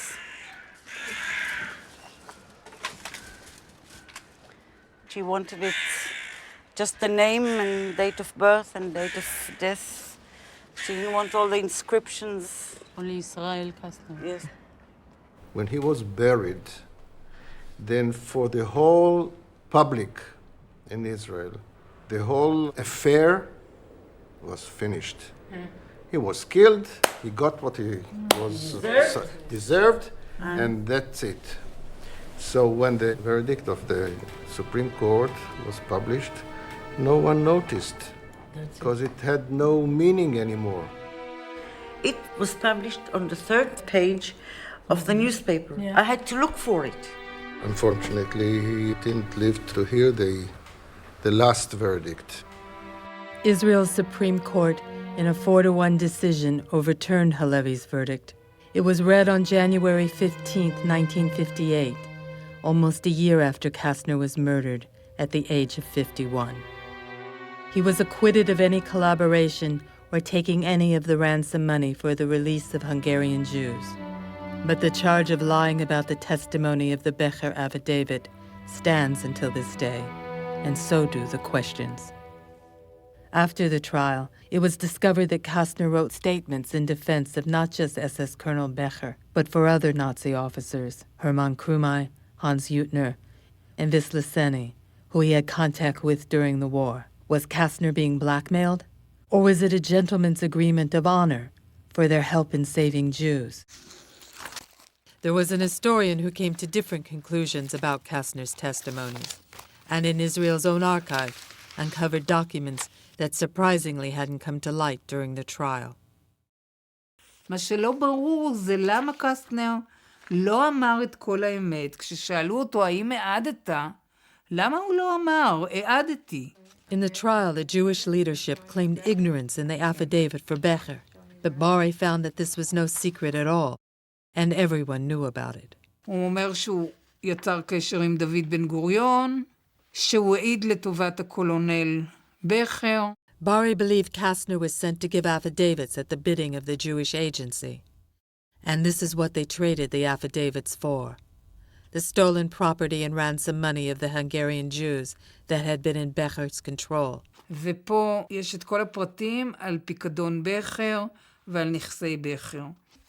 Arms and machinery to build a new Israel. וגנדר משינן. Correspondence not just from Kastner, but directly with the Jewish agency. את החתימה של קורט בכר. And to discover the whereabouts of Eichmann during the time when the Americans had already turned their attention to Russia and the Cold War. Did Kastner deal with Nazis during the war to rescue Jews, and afterwards with ex-Nazis to help a new Israel when it was scandalous to do so? And did Kastner decide in his trial not to betray the Jewish leadership, hoping they would come forward and confess he acted on their behalf? If that's what he thought, he would be disappointed. כך שנעשה לי יותר ויותר ברור שקסטנר פה הוא איזשהו שליח של העם היהודי, שעושה את מה שמבקשים ממנו לעשות, ומה שהוא יכול גם לעשות. אני לא יכולה לראות תמונה של שעיר לעזאזל יותר מושלם מהתפקיד שקסטנר מילא בפרשה הזאת. In 1997, in the city of Haifa, Kastner survivors tried to get a street named after him. It was voted down because people said they wouldn't walk or live on a street named Kastner. So they tried for a small garden. דוקטור ישראל קסטנר, בבקשה להרים את היד. התקבלה ההצעה הראשונה. תודה רבה, ישיבה נעולה. But the joy would be short-lived. Joseph Tamir took it to the Supreme Court, where it was overturned. What is so wrong about naming a street about Kastner? Everybody in Israel has a street, it seems. Big deal, give them a street. What's the problem? I don't think that we name street after heroes, after men of importance, of some importance. We don't name streets after collaborators. That's my own taking about it. That's why I went to the Supreme Court. At the time, I was pretty tired of this issue. I told my mother, look, Kastner is dead, my father is dead, most of the survivors are dead, so maybe we should stop dealing with this. It doesn't help anyone. And she told me, look, you're totally wrong about it, because to Israel and to Jewish society, it will not die. So we've talked about it before, how the Kastner affair affected our lives. As far as I'm concerned, it affected me profoundly. Well, first of all, because Mother is so hurt till this day. I think it ends with us. The tragedy, the overwhelming pain. We're not a tragedy, but we're still not the happy end. The Kastner issue is not resolved in the world, like not with the state of Israel, not with the survivors. And also it is not resolved in us. What's not finished are also the rumors that clouded the murder. Conspiracy is always good for business, no matter the business. It was certainly good business for Tamir and Avneri to have people think that the Shin Bet and the ruling party had something to hide. And Kastner alive really was too much of a liability. And it played into their hand that Eckstein had been in the employ of the Shin Bet. If you ask me today, many, many years later, what is curious about it and odd is that Eckstein was treated very leniently, that he was let out before his time, that he got a very lenient treatment in prison, which at least shows that the Shin Bet had a very guilty conscience about this whole affair. In the nature of any secret service, there are layers. And many times, one layer don't know who the other know. There are partitions. So it was in this Shin Bet. The joke is that 3/4 of this underground was composed of agents, Shin Bet agents. There were so many Shin Bet agents, nobody knew that this assassination was being planned? I was told later that Kastner had a bodyguard, and it was removed a day or so before the assassination. You think that it was concocted by one party, and it was not. And I came from here, I looked at him, and I said, Israel Kastner, and shot him straight in the face from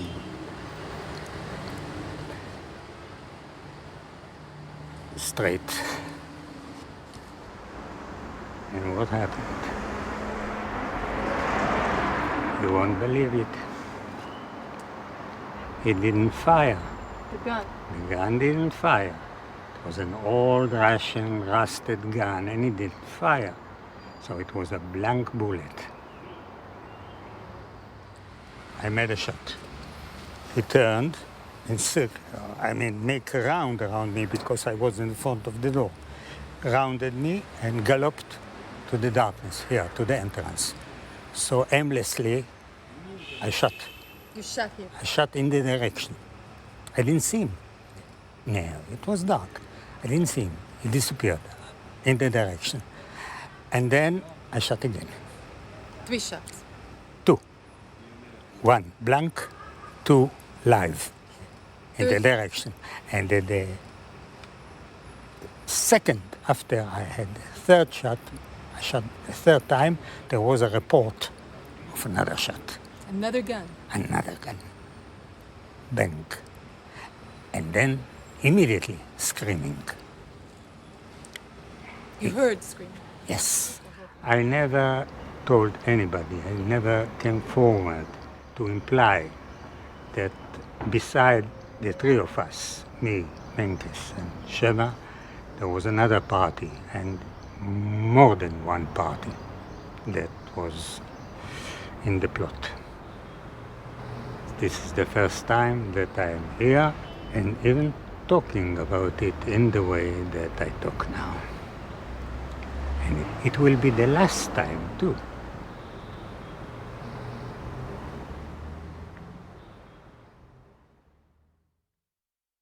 Suspected but not convicted in the plot was Yaakov Haruti, a lawyer, and commander of the extremist group Kingdom of Israel. His connection with the murder could never be proved.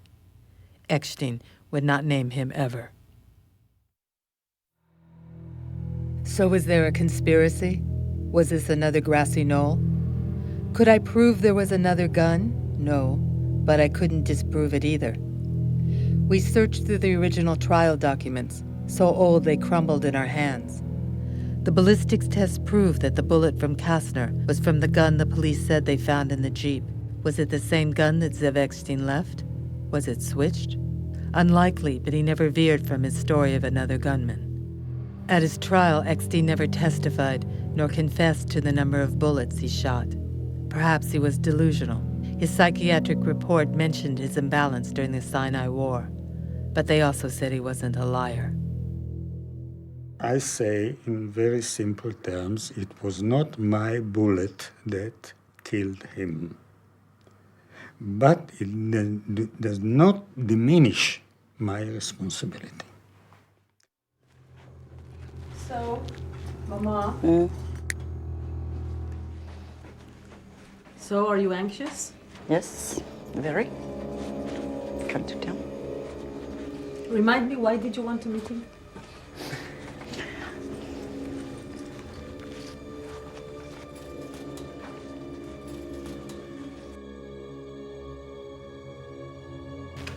Are you ready?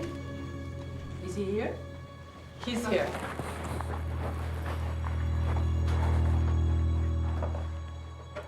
שלום לכולם. Mrs. Kastner? אני מעדיף לא לשקוע בתוך הדברים, ואתם מוזמנות להצטרף. I asked the girls if they want to join us for having an ambience and not a direct You will feel less confrontation. intimidated. Okay, it's up to It's up to them. Okay.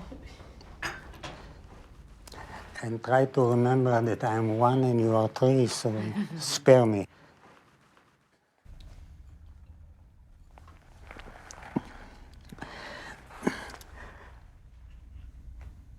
I asked you, how shall I call you? And you said, you can call me Zsuzsi.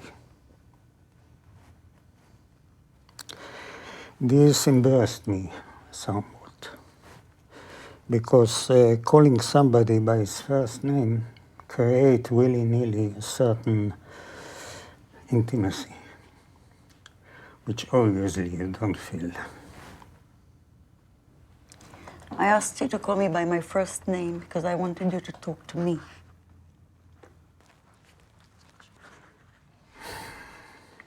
I'm trying to understand what brought you at the age of, how old were you then when you killed my father?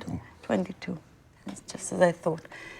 What brought you at the age of 22, a young Israeli who had nothing to do with the Holocaust, to decide to kill my father? I'm trying to get to know you. Zsuzsi, when I took part in what I took part, it was not against Dr. Kastner. Kastner is the name. Kastner. It was against what he symbolized for me. What did he symbolize for you? Evil. Are you sure you want to get into it? Yes, quite sure. I'm absolutely certain that you don't share my views of the time. You were a fanatic. Yes. I was absolutely sure and certain that I'm the extension of God's hand. And I admit I was a peon on a big board. And who was מושך בחוטים? Who was pulling the strings? Who was pulling your strings? Who pulled the string and what was his name and when what happened there. And so I have to disappoint you. But Mr. We are not Eckstein, any justified. No, let me ask you, please, because I believe you. I believe you were 22 and you were young and you were very enthusiastic and I believe you completely, okay? I mean, still you did it. Isn't the least you can do for my mother after having taken away her father from her, at least answering her questions? What did your family think about it? What did they think about what you did? My father, he felt responsibility. By witnessing his humanity, his greatness of heart,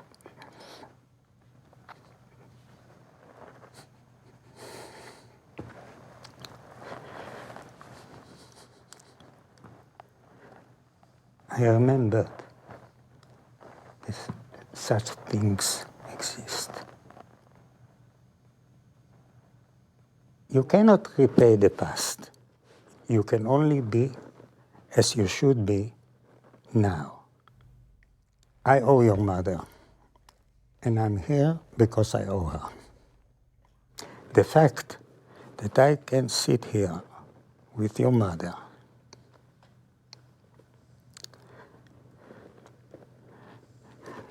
she won't absolve me.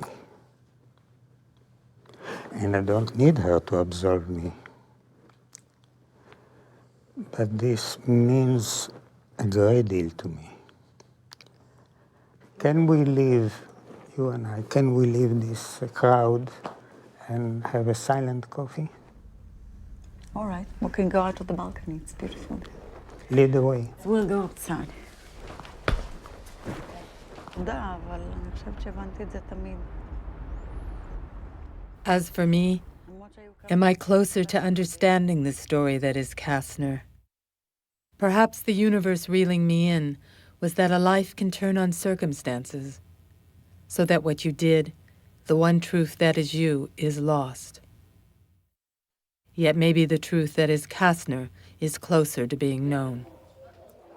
Now on a wall at Yad Vashem, there is finally a description of Kastner. And in a historic ceremony after 50 years, Yad Vashem and the State of Israel have agreed to accept Kastner's archives.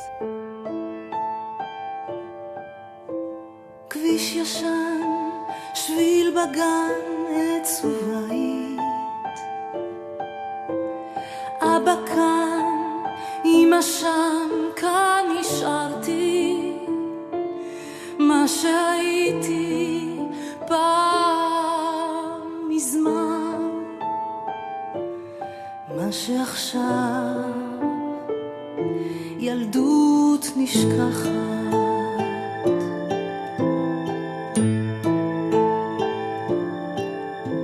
צריף ירוק, לא רחוק בית הספר. מי נשאר, מי עבר. האירוע כולו מרגש, הוא מרגש במיוחד כשאני רואה חלק מהאנשים, רבים מוכרים, שהם ניצולים, והרבה ניצולים ממה שנקרא רכבת קסטנר. לאורך הרחוב המתרוקן. ומתווסף כאן לארכיון שלנו עוד חומר חשוב, הארכיון של דוקטור קסטנר ואוסף דור דינור. והנושא הזה הוא בעל משמעות רבה לנו ולהיסטוריה של השואה. אבל אילו באו כל ניצולי הרכבת והניצולים האחרים של קסטנר וגם צאצאיהם, אז גם האולם הגדול של היכל התרבות לא היה יכול להכיל אותה. אז ז'וז'י, לך ולנכדות אנחנו חייבים לבקש סליחה על מה שאירע במדינת היהודים בקרב אנשים שהוא הציל אותם. עברנו תקופה, בשבילנו השואה לא נסתיימה ב-45. אולי היא מסתיימת היום. שאולי זה ישים קץ לריצויי נפשנו. מתי ואיך נחזור להיפגש? נדמה שרק אתמול השמש כבר שוקעת. אולי זה רק הלב שמתרגש. כל אחד ואחד הוא עולם מלא. ילדות נשכחת.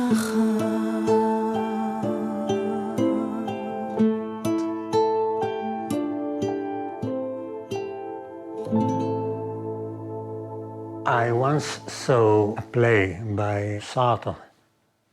The ordinary people put in hell, they start to tell each other a story, and the hell is that they keep on telling the story. They cannot stop telling the story. They cannot escape, and there is no liberation. This is hell.